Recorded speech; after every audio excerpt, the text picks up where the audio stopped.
You're listening to Sips of Sanity, your toolkit for emotional and intuitive intelligence, or what we like to call the dirty work. Let's do it.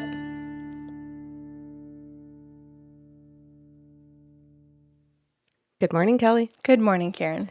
We have the most exciting topic I can think of currently, because I tend to think that every Sips of Sanity series is really good. And you wouldn't be wrong. Aw, thank you. I'm so excited for this one, and I'm just going to blurt it out and then tell everybody why I'm so excited. They already know. The title is, they had to click on a title.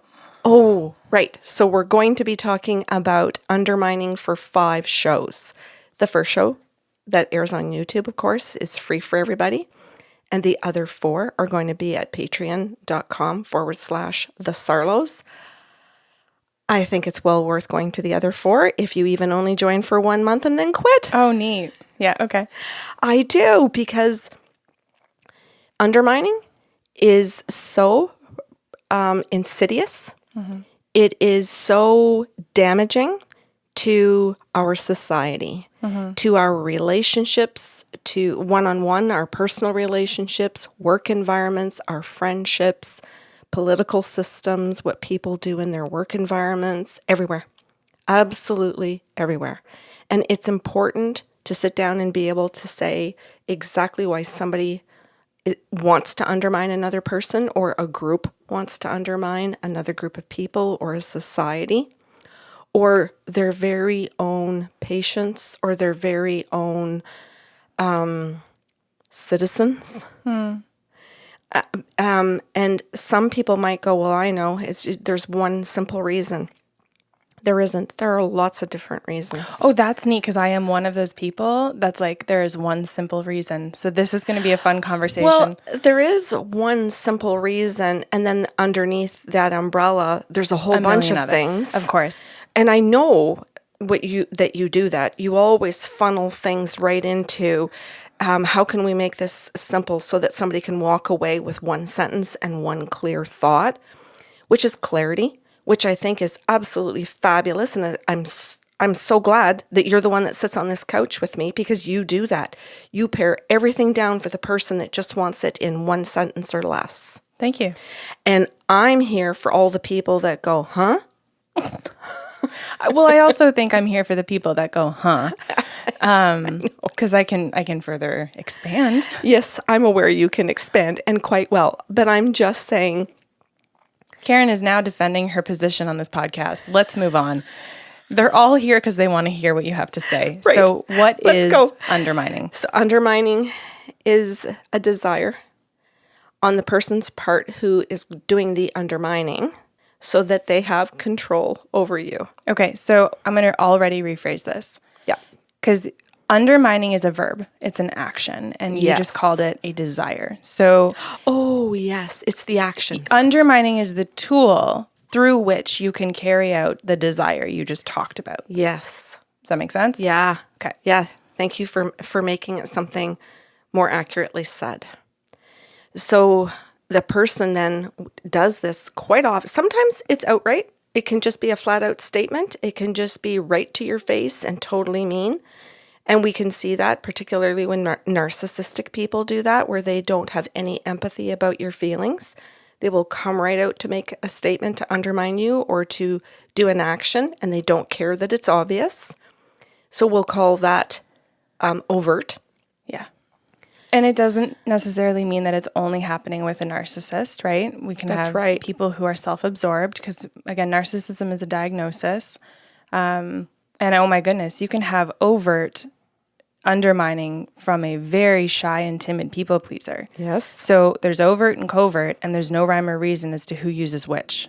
It's all fair game. Yes. And undermining can be where it happens so slowly that, and we'll use a partnership for an example, that a partner can undermine the person they supposedly say, I love you and I want to be with you for the rest of my life. That's how much I love you.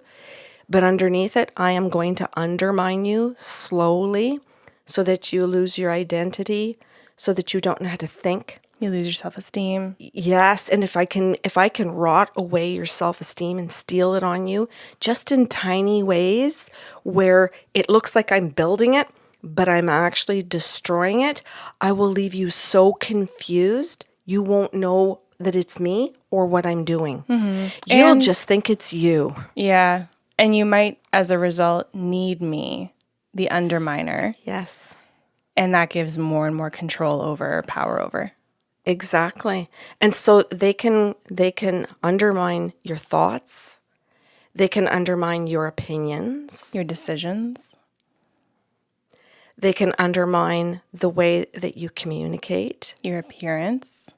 So they can undermine your career, your position. And so let's say position. Your power, your status. Yeah. Your influence. Right. And your value. Go ahead. And that can be in the career, or they can also do all of those things in all of those ways as you as a parent. Oh, in every way, shape, and form. It can be you as a parent. It can be you as a coach. It can be you as a volunteer. It can be you as a friend, right? Yes. Like everything is fair game.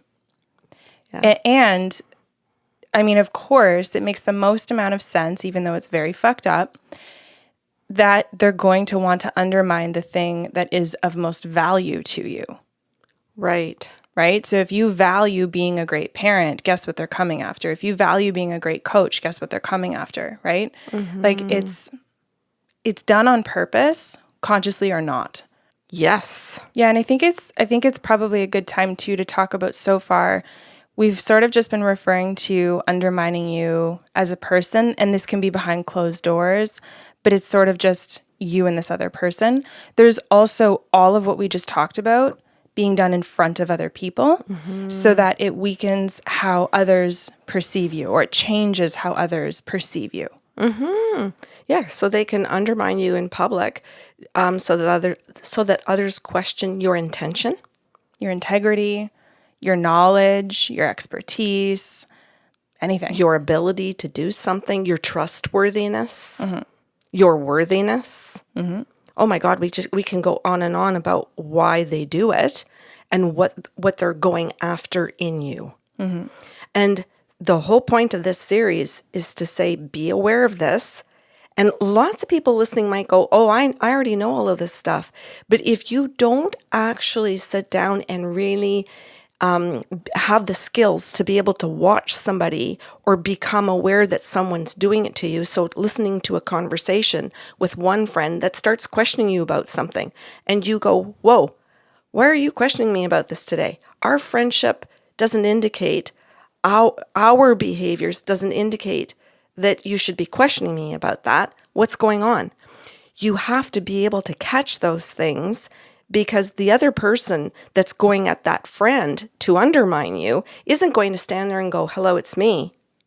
I'm the problem. It's me. I'm undermining this friend here because I'm trying to pull her away from you and more towards me. I want to be the leader in this triangle. You have to be able to sit there and be able to recognize that and go, wait a second, I need to question what shift just occurred in us. And sometimes it's as small as a small shift. Oh, yeah. And I'm not sure how others feel it, if they feel it in their chest as anxiety, if they feel it in their head as confusion. I feel it in my gut. That's where I feel most of all of my feels. But that's a good thing to note too, because most of us do feel the shift or have some kind of noticing of the shift. Maybe feel is not the right word for some people, but we don't necessarily know enough to question it. Or to go, oh, something just happened here. I need to slow down and evaluate what that was just before I felt or noticed the shift. And we have to know which questions to ask that person to say, and we have to have the confidence in ourselves to say, hey, I'm noticing a shift here in this conversation and in how much you trust me. What brought on this shift? We have to be able to ask that. We have to have the confidence to be able to bring it up to that person. I want to go back to something that you said too. Not everyone who undermines you has the intention to draw the focus to themselves. Sometimes it's literally just, and I don't want to say just or simply to, but the intent is not to put themselves necessarily in a position of power or leadership.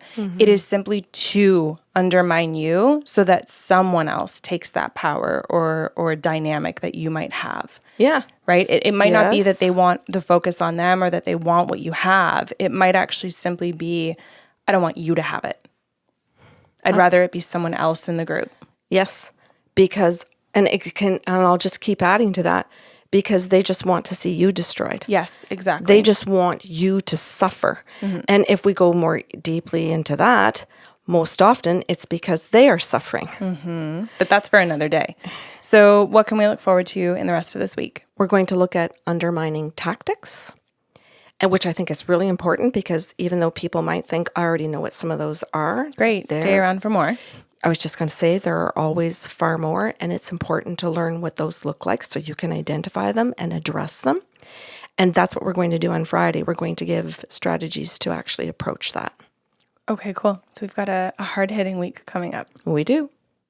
Thanks for listening to Sips of Sanity. Catch the full monthly workshop on patreon.com/the Sarlos.